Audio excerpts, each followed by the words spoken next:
Brought to you by Biz Analyst by Khata Book. ना computer ना file, अब tally data on mobile बिज analyst के साथ। कुतुब मीनार में 1000 साल पुरानी एक मूर्ति यानी कि एक प्रतिमा सामने निकल के आई, जिसको लेकर लगातार अब इस बात की कवायद हो रही है।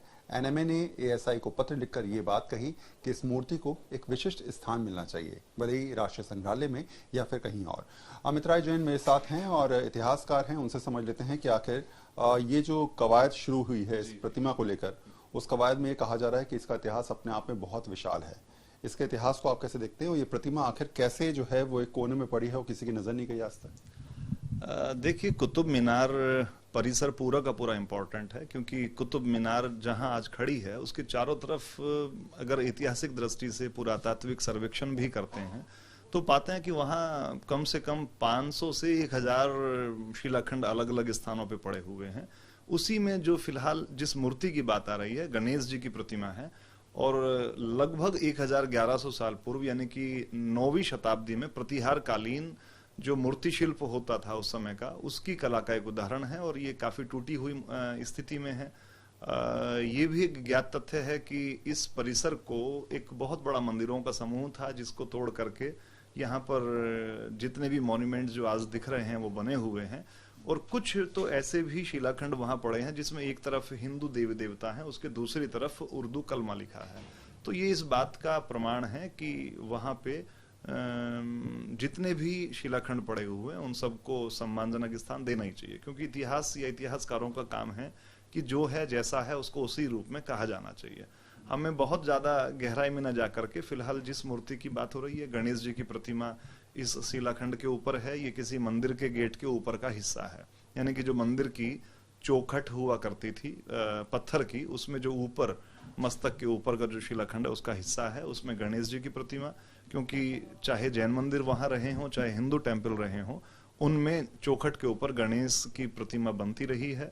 और इस तरह की बहुत सारी मूर्तियां, जैन तीर्थंकरों की बहुत सारी खंडित मूर्तियां जगह जगह पर कुतुब मीनार परिसर में अलग अलग स्थानों पर मौजूद है।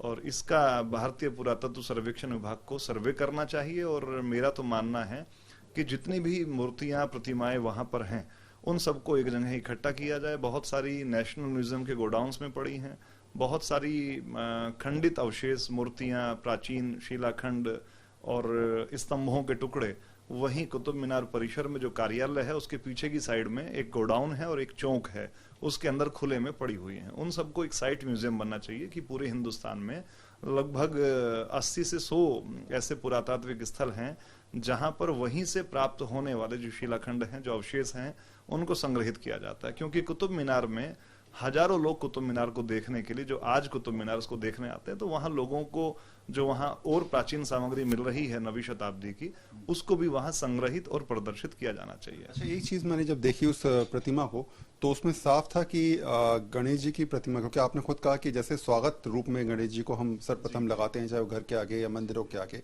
तो वो स्वागत रूपी ही प्रतिमा नजर आ रही है।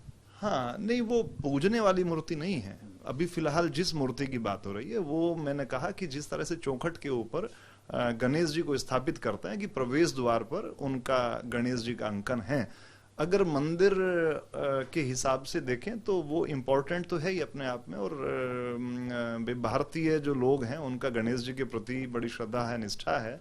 अगर गणेश की प्रतिमा जो वहां मिल रही है उस पर निगाह गई है मॉन्यूमेंट्स अथॉरिटी ऑफ इंडिया के चेयरमैन की, और उन लोगों ने मांग की है, तो इसमें कोई गलत नहीं है। और उसको स्थापित भी करना चाहिए, सुरक्षित रखना चाहिए।